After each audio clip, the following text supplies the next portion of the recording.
Bueno,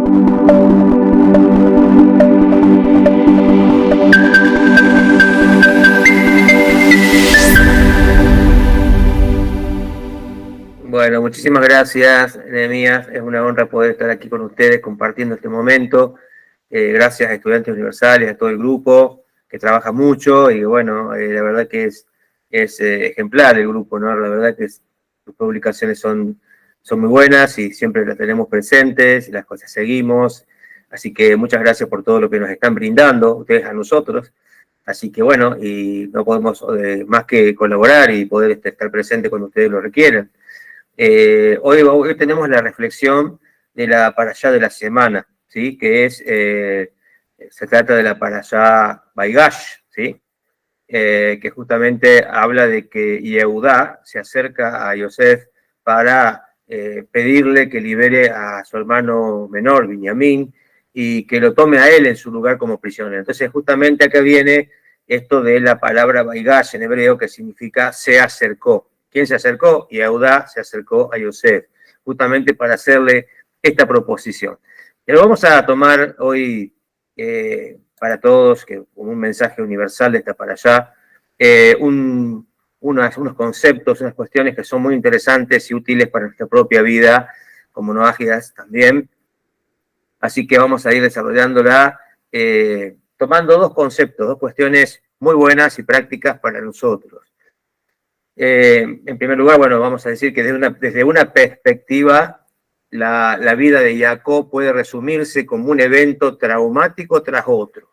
Eso lo podemos ver en la vida de Jacob, ¿no? Es decir, comenzando, dice, con una amenaza de muerte por parte de su hermano Esau, luego los continuos engaños de Labán, su suegro, el sufrimiento cuando Diná, su hija, fue secuestrada por Shechem, constantes tensiones familiares entre los hijos, cuestiones con celos y demás y rivalidades que vivieron continuamente, la muerte de su amada Rachel, de su esposa amada, por la cual él tuvo que trabajar el doble para poder casarse con ella, y para culminar, como broche de oro, como frutilla de postre, la casi segura muerte, según él, porque él percibía, la muerte de su amado hijo Yosef. Es como si se hubiera muerto para él. Él tenía un gran dolor y lo veía como perdido a su hijo.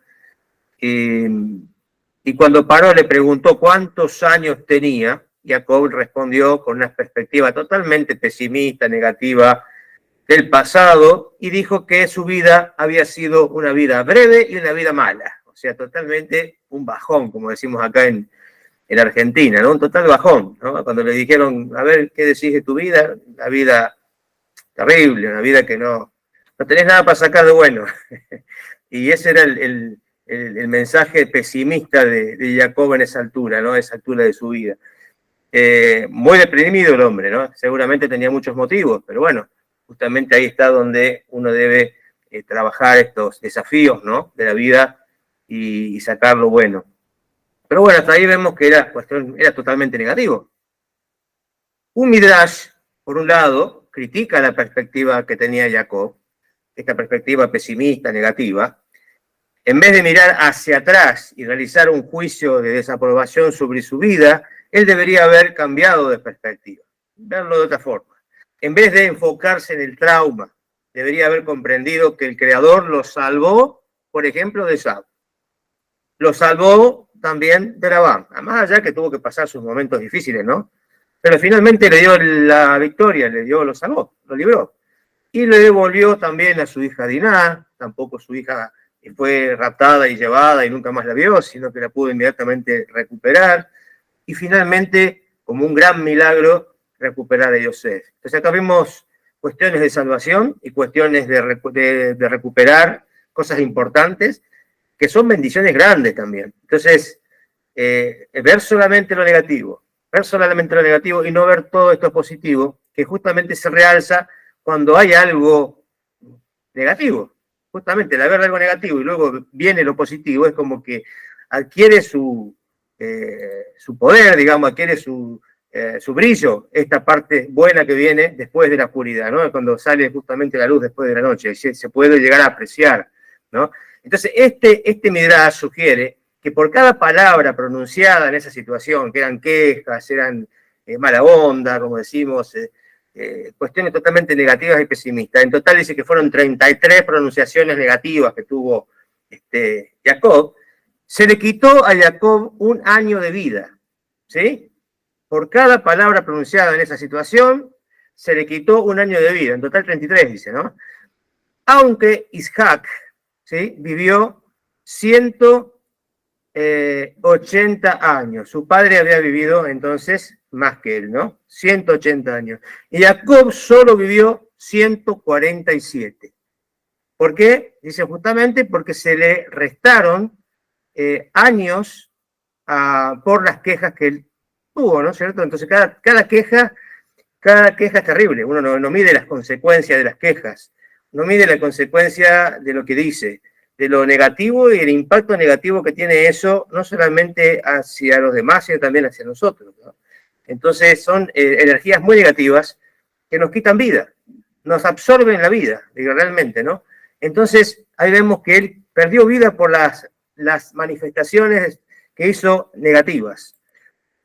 Otro Midrash dice que cuando Jacob estaba de duelo por Yosef, dijo que Dios le había dado la espalda y cuestiona la queja de Jacob proyectando la respuesta de Dios al respecto, o sea, lo que dijo Dios al respecto de esta situación.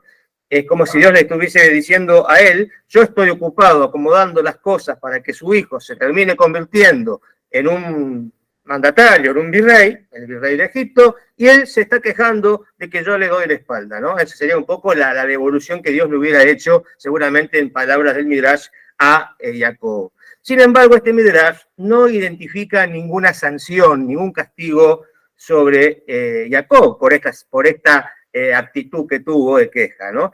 ¿Por qué Jacob fue castigado por decir que su vida fue breve, que fue mala, pero no por decir en este caso, en esta oportunidad, que Dios le había dado la espalda? Bueno, aunque Jacob no debería haber cuestionado a Dios ni siquiera en medio del sufrimiento, no fue sancionado porque el dolor del sufrimiento era tan grande en ese momento que no pudo ser considerado responsable por lo que dijo en ese momento. Las situaciones a veces se nos van, son tan terribles, son tan, digamos, adversas y producen tal sufrimiento y angustia al alma de la persona que pierde su noción, pierde su juicio, su sano juicio, y entonces en esos casos ya no vale no hay responsabilidad total sobre nuestras acciones. Entonces, por eso en ese caso, dice el Midrash, que llegó un momento de tal desesperación, de tal dolor, que ya no podía pensar con claridad, no podía él, digamos, ver claramente las cosas y juzgar bien rectamente, que esas palabras no se le tomaron en cuenta, ¿no? Sin embargo, una vez que el sufrimiento terminó, cuando ya se había salvado de sus enemigos y sus hijos habían regresado a su lado, Jacob fue considerado responsable a partir de ese momento por no cambiar de su postura negativa. Se esperaba que Jacob mirara hacia el pasado y bendijera mínimamente al Eterno y no se quejara, porque podía ver en ese momento la victoria, la bendición, lo que resultó de todo eso negativo que vivió, ¿no? Que valió la pena. En contraste con Jacob, vemos que el éxito de Yosef parece surgir de su capacidad de tener justamente lo que no tenía tu padre, una perspectiva positiva del pasado y estar orientado hacia el futuro. O sea, mirar hacia atrás, mirar el pasado con otros ojos, buscar lo bueno en cada cosa que vivió, encontrarle un propósito, un sentido, y orientarlo, de esa manera orientarse hacia el futuro, proyectarse hacia el futuro sabiendo de que todo lo que pasó valió la pena para llegar a alcanzar algo más grande. A su primer hijo lo llamó, el primer hijo de Yosef, lo llamó Menashe, precisamente porque Hashem le permitió olvidar los traumas de su infancia. O sea que miren ustedes que aquí hubo una cuestión de gratitud. Dios le permitió olvidar los traumas de su infancia y no le pasó nada fácil, sabemos todo lo que pasó, Yosef, terrible. La capacidad de Yosef de perdonar, inclusive completamente a sus hermanos, requiere una firme creencia en la providencia divina, sobre los eventos que ocurrieron en el pasado. Y un fuerte deseo de seguir adelante y no quedarse estancado en lo que ya había pasado. Su éxito como el virrey de Faraón, se debe a su capacidad para predecir el futuro clima económico de Egipto. Y todavía más importante, por ser capaz de planificar y ejecutar un plan para evitar con éxito un desastre nacional. Aquí vemos cómo él utiliza esta parte optimista, positiva, de emuná, ¿no? Porque eso es lo que se ve en la vida de Yosef, una total emuná, una emuná muy fuerte, una convicción muy fuerte, que a él le permitió justamente ver más allá, ver hacia el futuro y confiar, pero también dar los pasos correctos, porque no es, aquí justamente aprendemos de Yosef, que no es cuestión de decir Dios está conmigo, va a hacer milagros y no va a pasar nada, sino hacer todo lo que estaba a su alcance, planificar, guardar, hacer graneros y guardar en graneros y tomar recaudos. Eso nos enseña mucho a nosotros también, de no ser personas que solamente esperamos el milagro, sino de personas que ponemos todo de nuestra parte, ¿sí? Y proyectamos y pensamos y hacemos planes hacia el futuro. Lo bueno es saber que hay un futuro, que estamos confiados que va a haber un futuro, que no va a pasar nada malo, que Dios nos va a ayudar, nos va a proteger, pero que nosotros vamos, mientras tanto, planificando y haciendo lo necesario, lo justo, lo correcto, para que nos vaya bien, poniendo nuestra parte, ¿no? Toda nuestra parte. Y eso es lo que nos enseña él a través de su actitud. Pero una actitud de emuná, positiva, que se proyecta hacia el futuro y que no se ancla en el pasado, llorando y quejándose por lo que le pasó, ¿no? Entonces, porque generalmente podría haberse quedado en esa mentalidad de queja, de derrota, de autoconmiseración. Ay, pero a mí todo lo que me pasó, y eso no hubiera permitido quizás, si se hubiera dejado invadir por este sentimiento, esta actitud no le hubiera dejado a él mirar más allá y proyectarse hacia adelante y tener una mirada positiva, constructiva, que tira hacia adelante. Se hubiera quedado mirándose a sí mismo y llorando por sus propias situaciones, su pasado, ¿no? Y contándole a todos sus tristes historias, como quizás hacía Jacob, ¿no? Que le contaba a la gente las cosas terribles que le pasaron y se ponía a llorar quizás con la gente, una forma de decirlo, se quejaba de las cosas que le habían pasado en su vida, en su pobre vida. Que si bien era cierto, no era la actitud esperable de parte del Creador, no es la actitud esperable hacia nosotros, hacia, digamos, como personas, como hechos a imagen y semejanza divina, que estamos en este mundo para evolucionar. Entonces se esperaba más de él también, ¿no? Y vemos justamente, dice que en realidad la enseñanza que podemos sacar de esta parte, ¿no? La primera parte es que aquí se nos quiere enseñar que si decidimos trabajar para cambiar nuestra perspectiva negativa del pasado y convertirla en una perspectiva positiva, seremos capaces de valorar el presente en el que estamos y planificar para un futuro más exitoso. Pero lo primero que tenemos que hacer es trabajar con nuestro pasado, mirarlo diferente, es capitalizarlo y decir, a mí me pasó esto, pero realmente vale la pena porque me fortaleció y me permitió estar donde estoy para alcanzar por delante aquellas cosas que sé que Dios me ha dado o me ha llamado a hacer. En otras palabras, una perspectiva positiva del pasado nos ayuda a afirmarnos mejor en el presente y a enfocarnos en el futuro. Entonces es importantísimo esto de cómo vemos el pasado, cómo miramos hacia atrás y cómo atesoramos todo lo bueno que nos dio ese pasado, aunque haya sido duro, difícil, triste, ¿no? Muchas veces. En esta para allá vemos también que Yosef hace algo inusual. Al revelarse ante sus hermanos, completamente consciente de que se van a sorprender y que se van a sentir culpables al recordar cómo llegó justamente él a Egipto, él reinterpreta su pasado. Y dice, y esto es muy interesante, está en Génesis, Bereshit 45:48, dice, yo soy Yosef, su hermano, al que ustedes vendieron a Egipto, y ahora no se entristezcan, ni sea motivo de enojo para ustedes porque me vendieron aquí, pues para sustento de vida Dios me envió delante de ustedes. Para sustento de vida Dios me envió. O sea que todo esto fue para esto otro. Pues estos 2 años de la hambruna que están en el medio de la tierra, y todavía faltan 5 años en los que no habrá ni arado ni siega, y que el Creador me ha enviado delante de ustedes para proporcionarles supervivencia en la tierra y sustentarlos para que haya gran salvación. Y ahora no han sido ustedes quienes me enviaron aquí, sino Dios. Él me ha puesto como padre de Paró y como señor de toda su casa y gobernante en toda la tierra de Egipto. Tremendas palabras, tremendas palabras. No son ustedes quienes me enviaron aquí, sino Dios. Y eso es también poder llegar a ver que todo lo que pasa, todo lo que ocurre a nuestro alrededor, todas aquellas cuestiones, digamos, que están en nuestra contra, ¿sí? Cuestiones difíciles, desafíos que se presentan, son en realidad presentados por el mismo Creador. No es Juancito, no es Pedrito, no es Rosita, no es María, no es quien sea. O sea, no son ellos, es Dios que utiliza instrumentos para que nosotros seamos desafiados por ello y que a través de esas situaciones difíciles podamos sacar lo mejor y podamos desarrollar eso de mirar lo bueno y dejar de mirar lo malo y quejarnos. Poder superar y vencer ese obstáculo.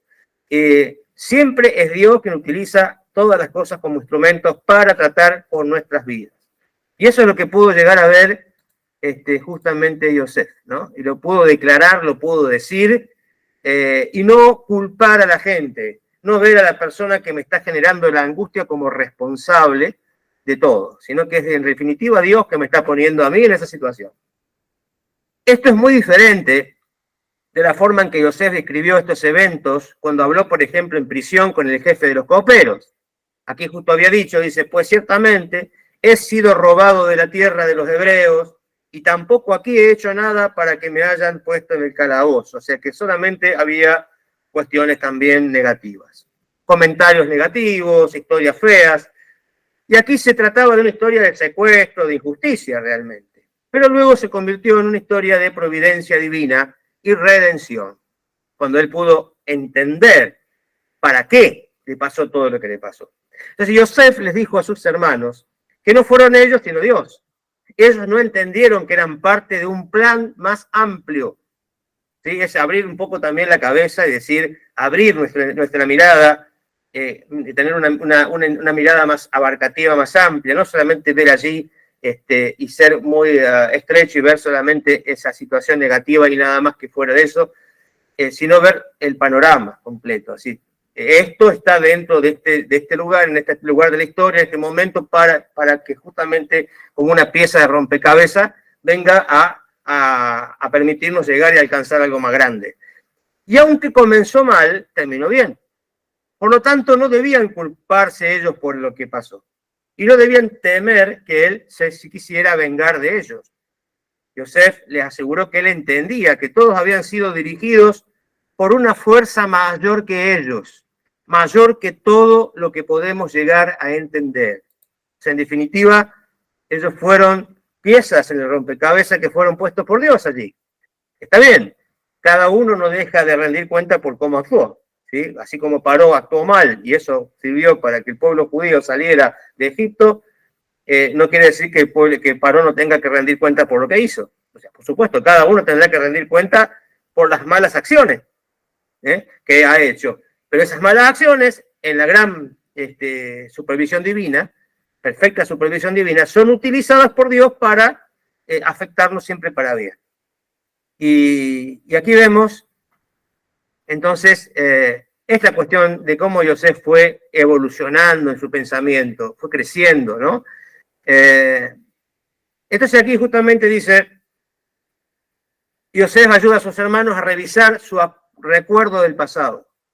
Ayuda a sus hermanos a revisar el recuerdo del pasado. O sea, no hay que tapar y ocultar el pasado, porque nos parece que nos da vergüenza muchas veces cosas y determinadas cosas, sino revisarlo, pero verlo con otros ojos.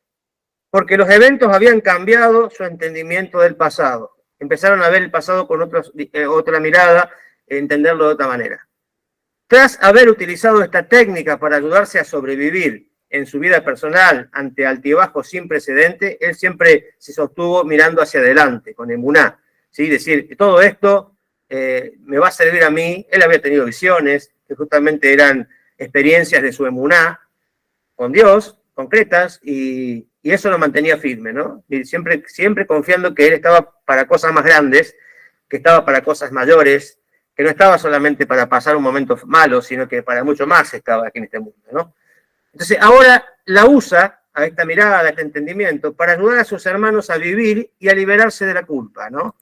Porque muchas veces quizás esa culpa podía terminar con ellos, no les iba a permitir seguir adelante, iba a ser un escollo, una traba que le iba a impedir seguir adelante en su camino espiritual. Y justamente les da un recurso para que ellos también utilicen para su propia vida, que puedan mirar el pasado, pero no con ojos de culpabilidad y con sentimiento, que solamente se despierte el sentimiento de culpa, sino al contrario, que se liberen de la culpa y que sepan de que todas las cosas que hacemos, aún nuestros errores, siempre contribuyen a algo bueno, ya sea para que uno aprenda algo o ya sea para que otro aprenda también. Más allá de que tenemos que hacer nuestra correcta teshuvá, como dijimos, por cada cosa que hacemos mal. Esto significa que no podemos entender por completo lo que nos ocurre ahora hasta que podemos mirar hacia atrás y en retrospectiva ver cómo resultaron las cosas. Así fueron antes, pero ahora llegamos acá. Esto implica que no estamos presos del pasado, no quedamos presos del pasado. Pueden sucedernos cosas, quizás no tan dramáticas como le sucedieron a Yosef, pero de todos modos cosas positivas, que pueden alterar por completo la forma en que miramos hacia atrás y recordamos nuestro pasado. A través de la acción en el futuro podemos redimir el pasado. Entonces, finalmente, el concepto sería, al permitir que el presente vuelva a dar forma a nuestro entendimiento del pasado, redimimos nuestra historia y la convertimos en una fuerza positiva en nuestra vida. No podemos cambiar el pasado. Lo que pasó ya pasó, pero podemos reinterpretarlo al verlo desde un punto de vista más positivo y, como dijimos, más abarcativo, más amplio, ¿sí? Que abarca cosas mayores. Entonces, por ahí, todos tenemos una historia que contar, cada uno de nosotros, ¿no? Yo, por ejemplo, ustedes muchos me conocen, otros no, pero sí, bueno, uno a veces te le da vergüenza tantos años que perdió en cuestiones de error, idolatría, esforzándose por estudiar y aprender más y hacer más cuestiones negativas. Pero entendemos que todo esto nos sirvió para llegar a donde llegamos y para poder tomar conciencia de que tenemos que corregir justamente algo importante en nuestra vida y que todo esto nos trajo para que podamos tener empatía con personas como nosotros, que pasaron por lo mismo y poder entenderlos mejor y poder ayudarlos justamente a salir de donde nosotros también salimos, ¿no? Pero para salir tuvimos que estar primero, entonces justamente esa es la historia, ¿no? Para poder salir tuvimos que primero estar. Entonces, todo lo que pasamos, no lo podemos ver como cuestiones negativas, pérdida de tiempo, años de nuestra vida que nos gustaría pegar un tijeretazo, cortar allí esa parte de la película y tirarla y quemarla y empezar directamente en el momento que más nos gusta. Sino que justamente esa parte también es tan buena como esta. ¿Por qué? Porque esa parte que fue error, que fue equivocación, no todo fue equivocación, porque también hemos hecho cosas buenas, pero todo eso negativo nos sirvió para llegar hoy acá. La búsqueda de Dios nos llevó por diferentes caminos, nos llevó por diferentes situaciones, y hasta llegar acá. Y una cosa nos fue llevando a la otra, ¿no? O sea, fuimos dando pasos, aún en el error, aún en el barro, pero tuvimos que dar pasos unos tras otros hasta llegar a tierra firme. Si no hubiéramos quedado donde estábamos, seguramente no hubiéramos llegado aquí. Pero fuimos en nuestra búsqueda de Dios, de conocimiento, y llegamos acá. Entonces, todo eso también sirvió para esto, es parte de nuestro camino, no para negarlo y para ver cómo y llorarlo y decir hemos perdido tantos años importantes de nuestra vida en cosas que no tenían sentido y demás, no. Entonces, es bueno capitalizar el pasado, darle el lugar que tiene que tener, y saber que de nuestra alma hubo sinceridad de búsqueda, en la búsqueda de la verdad, en la búsqueda de Dios, y nos llevó por el error hasta llegar a encontrar la verdad. Pero si no hubiéramos caminado, no hubiéramos andado, seguramente no hubiéramos llegado. Entonces, es una forma de ver nuestro pasado y no sentirnos culpables y no sentirnos desdichados, sino al contrario, es decir, fue parte de mi preparación como persona, como ser humano, para poder llegar hasta acá. Y poder servir a Dios de una forma mucho más grande, de una forma donde podemos llegar a muchas personas con experiencia y ayudarles justamente a transitar este camino que también transitamos nosotros. Y para terminar, yo personalmente entonces, como seguramente ustedes nos identificamos con Joseph en esto, porque a menudo aquello que soñaba se convirtió en realidad justamente en el momento en que uno cedió quizás a sus esperanzas. Y muchas veces hemos pasado por situaciones donde nos sentíamos decepcionados, ¿verdad? Es decir, estábamos buscando la verdad y después nos damos cuenta que era una mentira más. Y nos sentíamos mucho peor, nos sentíamos muy decepcionados. Y quizás cuando ya estábamos allí, donde perdíamos totalmente nuestras esperanzas y decir, ya, esto es todo mentira, todo error, y al final, ahí justamente se presentó la verdad y se presentó ese camino que estábamos buscando y que ya estábamos habíamos perdido casi quizás nuestras esperanzas en más de una, ¿no? Seguramente. Ahí apareció el camino, ahí apareció lo que buscábamos, y muchas cosas que por ahí éramos tosudos y peleábamos para lograrlo. Dios no permitió que llegáramos a tanto en eso. A mí me pasó también, muchas veces quise avanzar y quise crecer en ese camino equivocado en mi pasado y veía que se me metían cosas en el medio. Y yo me sentía mal, decía, Dios no me quiere a mí, a los otros le da la oportunidad de llegar acá y estudiar aquello y de estar en tal lado y yo no puedo nunca llegar. Y me sentía frustrado. Después me di cuenta que Dios me salvó. El Eterno me salvó de embarrarme más de la cuenta, quizás, en muchas cosas. Y eso lo ve uno después, ¿no? Lo ve uno después, lo entiende y da gracias a Dios. Entonces, muchas veces no es cuestión de ceder a nuestros buenos objetivos.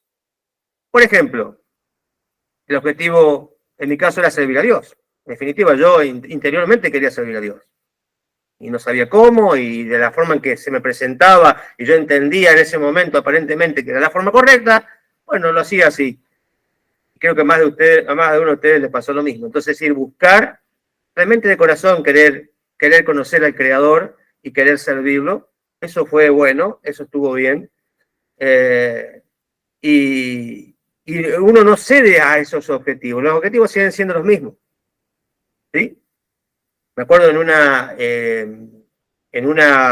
un servicio religioso, yo en mi corazón expresé ante Dios con los ojos cerrados, a ese Dios que yo sabía que existía y no sabía qué forma tenía, nada, simplemente le hablé a ese Dios que es el creador, y le dije que yo quería servirlo, pero no sabía cómo hacerlo, y dónde hacerlo, y cómo hacerlo, y en ese momento se me vino una palabra a mi mente que me decía, me vas a servir, pero no aquí en este lugar, estaba en un lugar de idolatría.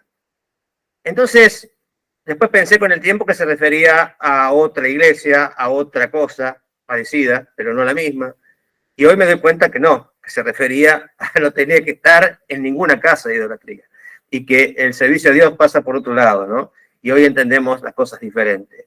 Pero en realidad no es ceder a los objetivos de querer ser buena persona, de querer ser un buen ciudadano, de querer conocer a Dios, de querer servir a Dios.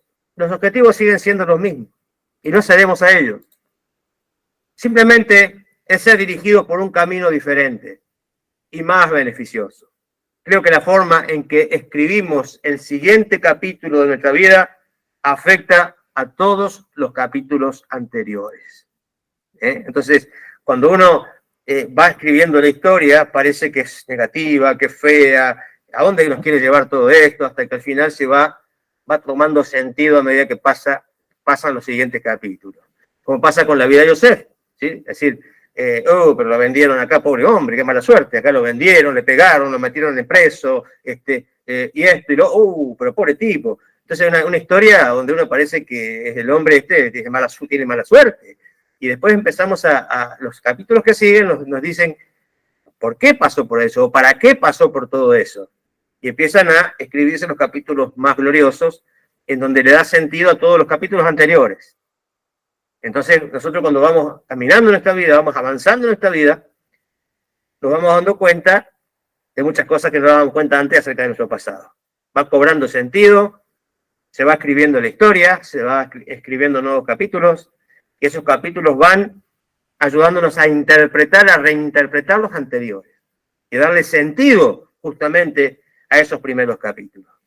Así que espero que les haya sido de utilidad esta reflexión, y que podamos siempre tener esta mirada optimista, positiva, evitar la queja por las cosas que nos pasó. Todos tuvimos que pasar seguramente eventos traumáticos, difíciles, feos en nuestra vida, pero no tomarlo como para hacer queja de esto, ¿sí? Sabemos que la queja nos quita años de vida, y que justamente son los años de vida que necesitamos para escribir los mejores capítulos.